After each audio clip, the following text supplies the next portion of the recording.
This woman I married, the love of my life, Catherine Ross. Sam Elliott has been with Catherine Ross since 1978, and their bond has only grown stronger over the decades. With his iconic voice, trademark mustache, and undeniable screen presence, Sam Elliott became the embodiment of Western grit and quiet strength. Generations watched him ride through dusty plains and deliver hard truths in that calm, powerful tone. But behind the cowboy image, Sam's journey has been anything but simple. He's weathered public criticism, false death rumors, and more recently, shared something deeply personal. Not with a co-star or a Hollywood exec, but with his fans. What he revealed brought many to tears. Let's step into Sam Elliott's world, his personal life, struggles, victories, and the heartfelt message he shared. Born on August 9, 1944, in Sacramento, California, Sam grew up in a family grounded in discipline and physical grit. His mother, Glenda, was once a state diving champion before becoming a teacher and fitness instructor. His father, Henry Nelson Elliott, worked as a predator control specialist. Both parents hailed from El Paso, Texas, and one of Sam's ancestors even served as a surgeon during the Battle of San Jacinto. At 13, Sam's family relocated to Portland, Oregon, where he graduated from David Douglas High School in 1962. Sam briefly attended the University of Oregon, studying English and psychology, but left after 2 terms. He later enrolled in Clark College in Vancouver, Washington, where things took a turn. Playing Big Jewel in Guys and Dolls, his performance was so powerful that a local paper claimed he should become a professional actor. After finishing his program, he returned to the University of Oregon. But life had other plans. His father passed away from a heart attack, and Sam dropped out of college for good. He was only 18. That loss hit hard. Years later, Sam admitted, "My dad died thinking I was a total idiot for wanting to be an actor. It was painful, but it pushed me forward." Despite his father's doubts, telling him he had a snowball's chance in hell of making it in Hollywood, Sam refused to give up. He worked hard, literally, doing construction to survive. One day, while helping a friend pour cement, fate stepped in. That friend was an assistant director and invited Sam to a film set. That was his first real glimpse of the movie business. "My big break." Pouring cement, Sam joked. Shortly after, he landed a tiny role in Butch Cassidy and the Sundance Kid, 1969. Just one line, off camera, but to Sam, it meant everything. He was finally on set, even getting to watch Robert Redford in action. Through the early 1970s, Sam landed more TV roles, Judd for the Defense *, Gunsmoke, Lancer, and Mission Impossible. He wasn't the lead, but he was climbing. In 1972, he starred in Falstaff beer commercials as the stoic cowboy walker, a role that perfectly fit his rugged look and calm presence. His big acting breakthrough came in 1975 when he played Charles Wood in I Will Fight No More Forever, a moving drama about Chief Joseph and the Nez Perce tribe. It was the first time audiences saw his emotional range. Then came Lifeguard, 1976, where Sam played a man questioning his life choices. Though the film received mixed reviews, critics took note of Sam's screen presence. Not every role was a hit. In 1974, he played a character named Evel Knievel in a wild TV pilot involving motorcycle stunts and a female competitor. CBS passed on the series. Years later, someone told Sam the pilot was on YouTube. His response? F me. But Sam never ran from his past. We've all got stinkers. If we're lucky, we survive. That humility is part of what makes Sam Elliott so beloved. He owns his failures, laughs about them, and keeps moving forward. By the late 1970s and early 80s, Sam gained traction as a character actor. In 1977's miniseries Aspen, he played Tom Keating.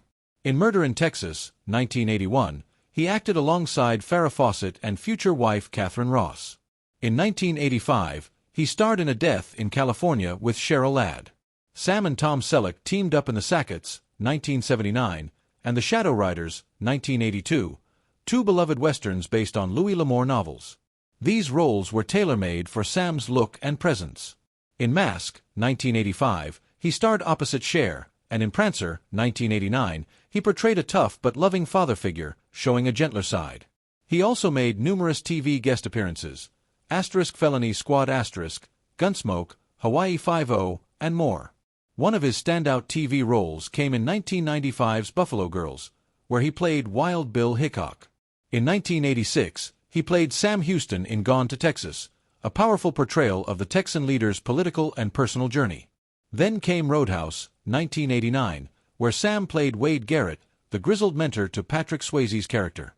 It was another rough-edged but lovable role. In 1991, Sam and Catherine Ross shared the screen in Conagra, another Louis L'Amour adaptation. Fans were thrilled to see the real-life couple's chemistry on screen. But the early 90s held even more iconic roles for Sam. In 1993, he portrayed Brigadier General John Buford in Gettysburg, delivering a quiet, strategic performance. That same year, he took on the role of Virgil Earp in Tombstone, a film that cemented his place as a Western legend. Sam Elliott's journey from small roles and cement work to iconic film characters has been one of resilience, humility, and quiet determination. His story is a testament to the power of believing in yourself, even when the world, and sometimes your own family, doesn't. Through every hardship and triumph, Sam stayed true to who he was, and in doing so, became a legend not just of the screen, but of the heart. Sam Elliott's steady performance always stood out, even among Hollywood heavyweights like Kurt Russell and Val Kilmer. But it was his role in The Big Lebowski, 1998, that made a lasting impression. Although he had limited screen time, his portrayal of The Stranger, a cowboy-like narrator with a calm demeanor and deep, iconic voice, became unforgettable. Elliott continued picking impactful roles. In 2002, he played Sergeant Major Basil Plumley in We Were Soldiers, a tough, no-nonsense soldier. Then in 2003, he portrayed General Thaddeus Ross in the superhero film Hulk. Despite not often being the lead, Elliott's characters stuck with audiences because he brought wisdom, strength, and genuine emotion to every role. He had a presence that made you want to listen and remember. That's what made him special. His career took a turn in 2005 when he played a former cowboy model in Thank You for Smoking. The twist: his character had lung cancer after years of promoting cigarettes, a serious role that carried a powerful message, and one that only Elliott could deliver with authenticity. In 2006, he lent his distinctive voice to Ben the Cow in the animated film Barnyard, making even a cartoon cow sound wise and strong. The following year, he dove into the world of comic books with Ghost Rider, playing Carter Slade.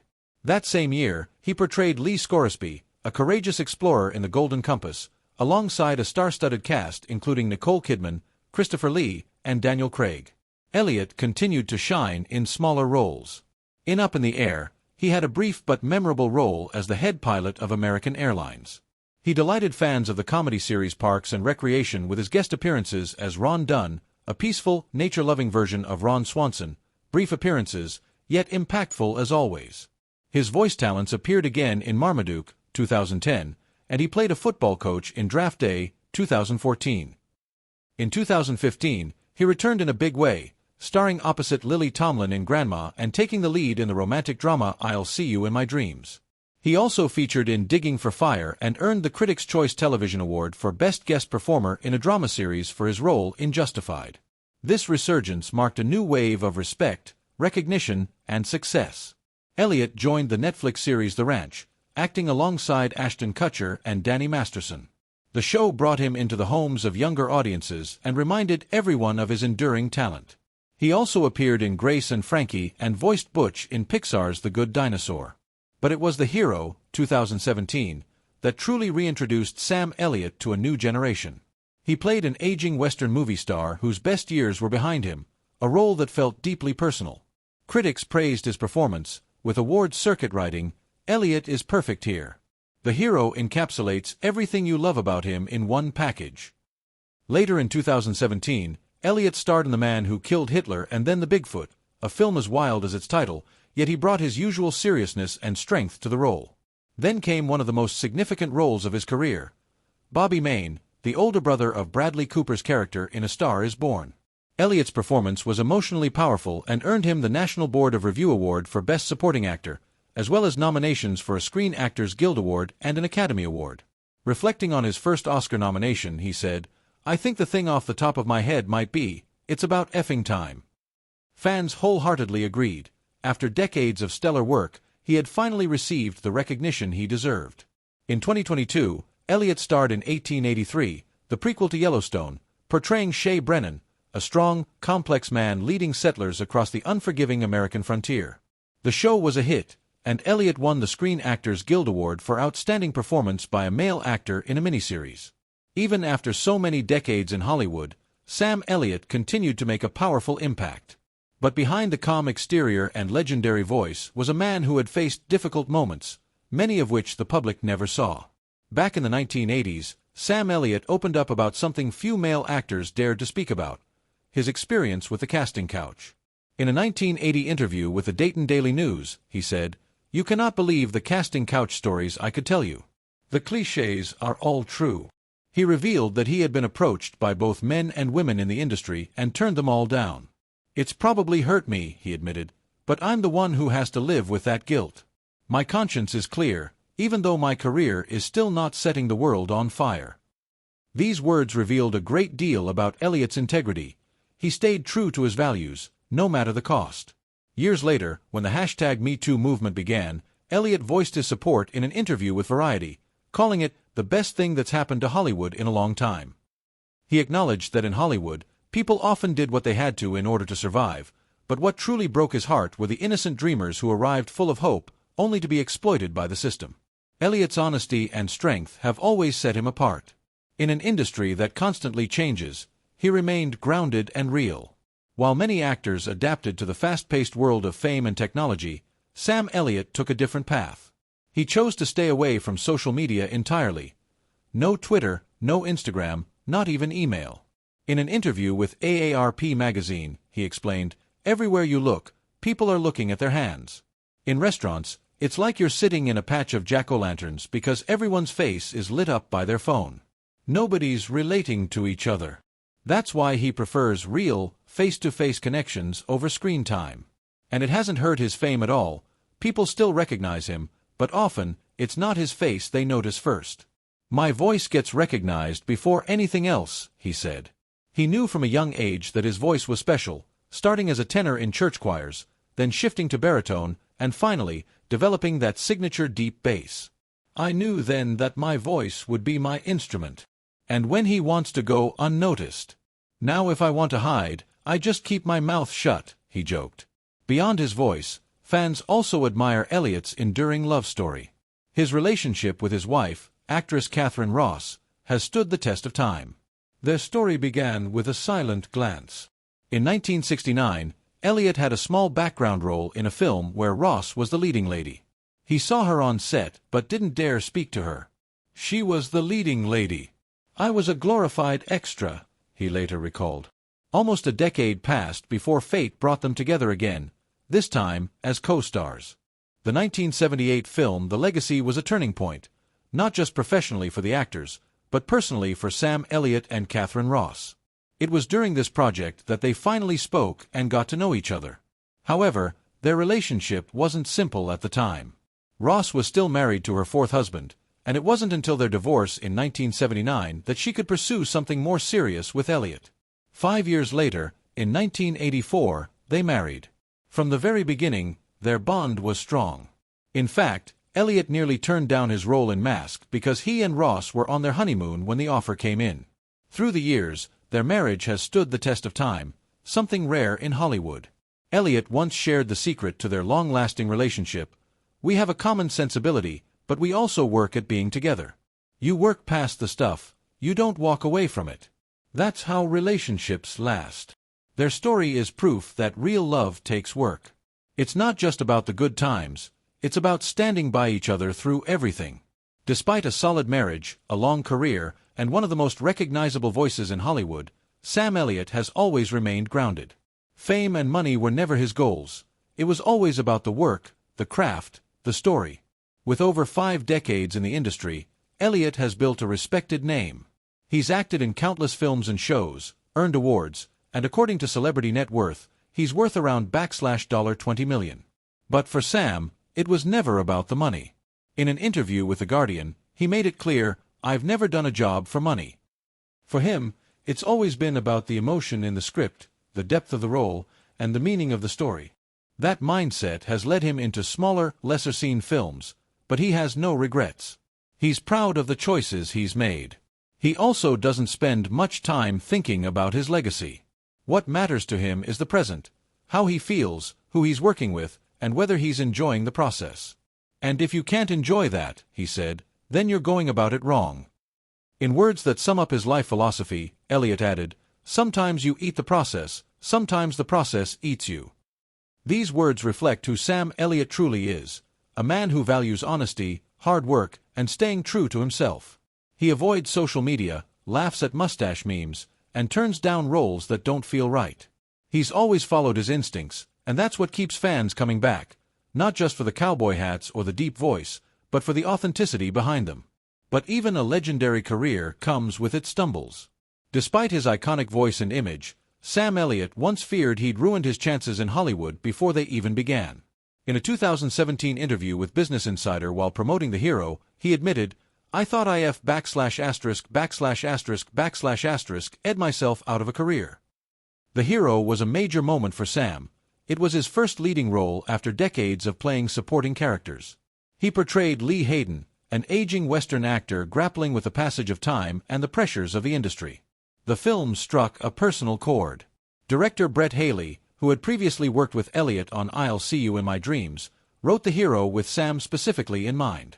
"Every actor's dream is somebody writes something specifically for them," Elliott said. "I've had people write parts for me over the years, but I've never had anybody give me a script that I was on every page. That was written with me in mind." Despite his long career, the film gave him a fresh sense of visibility and appreciation. But no journey is without controversy. In 2022, Sam Elliott faced backlash for comments he made about the Oscar-winning film The Power of the Dog on Marc Maron's WTF podcast. He criticized the film's portrayal of cowboys and made remarks that were seen as insensitive to its themes of sexuality and director Jane Campion's background. His comments sparked outrage. Campion called his views misogynistic, xenophobic, and homophobic, stating, "He's not a cowboy, he's an actor." Actor Benedict Cumberbatch, without naming Elliott, also addressed the harmful assumptions about masculinity and identity in his response. Realizing the impact of his words, Elliott later issued a public apology during a Deadline event. "I wasn't very articulate about it," he admitted. "I said some things that hurt people, and I feel terrible about that." He continued, "The gay community has been incredible to me my entire career, friends on every level and every job. I'm sorry I hurt any of those friends and anyone else by the words I used." He also apologized to the film's cast, particularly Cumberbatch.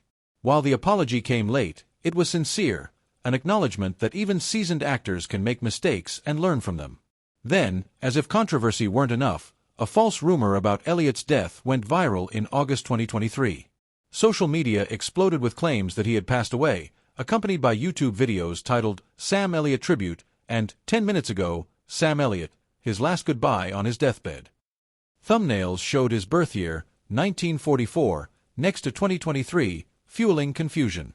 The videos spread across YouTube, Twitter, and Facebook, with some fans mourning while others questioned the news. Reputable outlets stayed silent because the story was false. The rumors originated from unreliable YouTube channels like Ripples in Time and Celeb Breaking News, which had previously posted fake death videos about other celebrities such as Mike Tyson. Even sites like Sportskeeda and The Sun picked up the story without verifying its truth, using statements clearly recycled from other celebrity death hoaxes. One commonly used line, "He joins the long list of celebrities who have been victimized by this hoax," had been copy-pasted from past hoaxes. Media Mass, known for fake celebrity news, was also involved. This wasn't even the first time Sam had been targeted. A similar rumor circulated in 2019. But Sam Elliott is very much alive. In fact, he's not just alive, he's still working. He's set to return in Landman Season 2 on Paramount+, a series created by Yellowstone mastermind Taylor Sheridan. Elliott previously worked with Sheridan on Star 1883 Star, where he portrayed Shay Brennan, a weathered cowboy guiding settlers across the plains. In Landman, he joins a cast led by Billy Bob Thornton and will be a series regular. The show, set in Texas, explores the complex world of oil and gas, focusing on professionals called landmen who negotiate directly with landowners, manage leases, and deal with billion-dollar corporations. Thornton plays Tommy Norris, a character written specifically for him. While Elliott's exact role hasn't been revealed yet, fans are excited to see his return. His history with Sheridan, combined with his trademark depth and sincerity, makes him an ideal fit for the gritty realism of Landman. Despite all the ups and downs, the career uncertainties, the public apology, the death hoaxes, Sam Elliott is still standing tall. He's still doing what he loves, on his own terms. What do you think about Sam Elliott's choice to always speak his mind, even when it stirs controversy? Share your thoughts in the comments below, and don't forget to like, subscribe, and stay tuned for more incredible stories from Hollywood's fascinating history. See you next time.